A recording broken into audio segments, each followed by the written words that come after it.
Allah, assalamualaikum. Waalaikumsalam warahmatullahi wabarakatuh.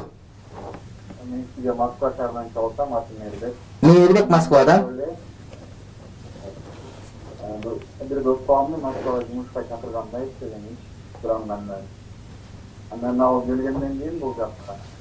Qandaydir bir sestirma bir qiz bilan tanishishdan hali mintesi show yashab yursak men. Anan mau mintesi yashab yurgan tanishdi buni. Ana shu o'ylansan men chaqirib men sevkir ol. Anan buni WhatsApp'dan bu. Al qizdin diyesi yo'q ekan? Yok. Ökön jetelep barıp nikah edilip koygoyuz, Moskovskiy meçitte eme Şamil Hazrat var. Eme ünlüsü var, Eldar Hazrat. Yok, men kenetlerini verdim dostum. Yok, sen aytpa, jetelep bar, bir tuğanım. Barda ökön çıkarıp... Alar men uqpaytlar. Senin dostun da otpaysın mı? Men dostum bu, men uqpaytpayım. 3 yıl oldu şol yaşap жүргөндөчү. Kızga aytpaysın, matenen aytam dep, bunda жүрgөнүңө. Mağdur men жақсы деп танысам, анча айтмак эле. Dostun yaşagan jerin bilesin go deyim da. Sen daha bir aytıp gör. Ава, чогуу жашайбыз, алар башка болмаса да Москвада билесиз го. Анын башка Moskvaçılık деп эле бардыгын кыла бериш керек. Москвадагылар bir жаман атат бар экен бардыгы не десе эле Москвачılık деп эле, ери бар, ери жок деле. Аялы бар, аял жок деле. Жоға тура эмес. Андай болсо достум сени менен достуктан кечем мен, сенин балигиң мага чөт, мен ошонун үчүн башка жака чыкканга аракет кылам болду, экинчи дос эмеспиз. Анткени сен жаман күнөөгө түшүп атканына мен себеп болуп калбайын деп айтканың сен ошону. Эгер алар никеге жашаган болсо анда макул дос бол, болбосо достугуң кеч. Бирок ал үчүн сен күнөөкөр болбойсуң, анткени сен ага жумуш тапериңе аракет кылдың, жаман жака түткөн жериң жок. Дагы бир жолу айт, никеге берип берейин деп айт, андан кийин болбосо анда алыстарыңа туура келет. Мира экинчи суроо шайлоо боюнча өзүм сайтын алып келдим, бирок өкүндүргөн жери бар да. Сиз жанагы Сооронбаев Жээнбеков эмне кылбадыңызбы? Ооба.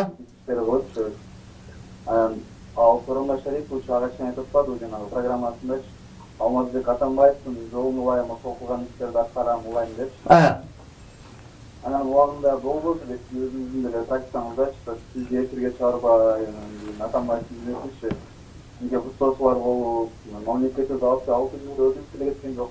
Жақсы жолға düşkön yok. Ama oyunun da kutlu. Жолун эмне жолун жолду кайсы кылган жакшы ишин жолдо деп. Түшүнүктүү. Сиздин оюңуз кандай эле? Рахмат, бир тууганым. Дагы сурооңуз барбы? Жок.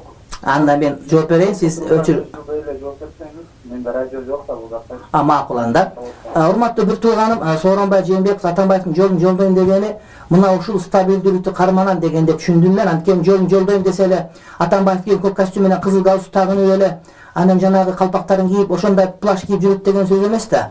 Же ошол эле кишилер иштейт деген сөз эмес. Бул деген сөз жалпы стабилдүүлүк, жалпы сөз эркиндиги, жалпы адамдарга берилген демократия, жалпы исламга берилген мындай бир уруксат деп түшүнөм мен. Тура мен куугунтуга кабылдым, ушул соттошуп жүрдүм, башка болуп жүрдүм.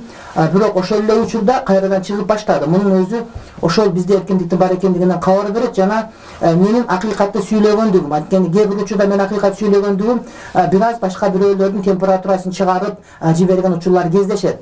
Анан бирок бул деген сөз мага болгон кысым, бул бүтүндөй исламга болгон кысым деген сөз эмес. Мечиттер ачылып атат, мектептер болуп атат, медреселер окуп атат. Ал эмес кече мына Наима деген жанагыдай мусулманча мектебибизден болгон биздин жолукчан кыздарыбыз Түркияга барып бүткүл дүйнөлүк мектептердин олимпиадасынан биология, орус тил, башка тилдерден алдыңкы орундарды алып келишти. Бул деген сөз биздин өлкөбүздө динге болгон эркиндик бар дегенден кабар берет. Ошондуктан ушул маселени колдодук. Экинчиден, урматтуу бир тууганым, биз албетте мындай бир Жебирейил периштени же Микаил периштени алып келип бизге президент болуп берди айта албайбыз да. Биз ошол өзүбүздүн арабыздан президент болгонго талапкерлигин коюп аткандардын ичинен кайсынысын өткөнгө шансы көп, ошону колдой турган болсок дагы көбүрөөк жардам болот. Жана кайсынысынын зыян азыраак деген салыштырмалуулук теория менен тандап алганга аракет кылдык. Анткени кээде мусулмандардын оор чачкын болуп кетип, анан мамлекетти бүтүндөй сатып жибере турган башка бирөөлөргө ошолорго биздин тагдырыбыз түшүп калбасын деген мамлекет мамлекеттин келечеги үчүн ушундай кадамдарга барууга мага туура келди. Анткени кээ бир адамдар Эшматты шайлабайт белек, Ташматты шайлабайт белек башка деген менен урматтуу бир тууганым.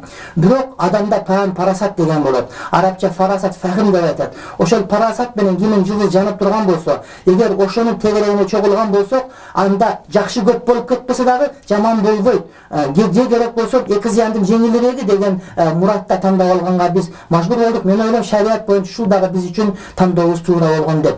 Анан албетте адамдардын кемчилиги болбой койбойт. Аларды өз убагында колубуздан келишинче кеңешибизди айтып деп турабыз.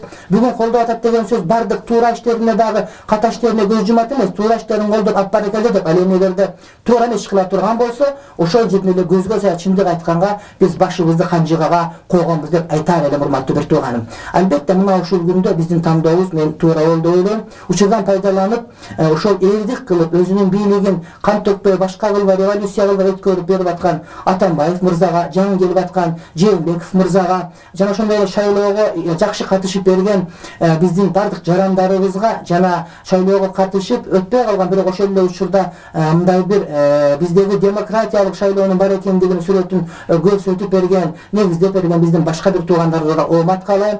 Албетте бизде президент орун бирөө гана, ал көп эмес. Ошондуктан мен ойлойм, кийинки убакта балким жылдыз жанып, дагы ыйманга болгон, ишенимге болгон өздөрүнүн кызматын көбүрөөк көрсөтүшсө, анда биз балким ошолорду шайлайбыз деген үмүттөмүн. Демек, шайлоочулар президент болгондор жылдыкка президент шайлоого 6 ай калганда, 2 ай калганда, 1 жыл калган эмес, балким ага жылдап даярданып, ошого мындай бир өзүн түздөп келишке урматтуу бир тууганым.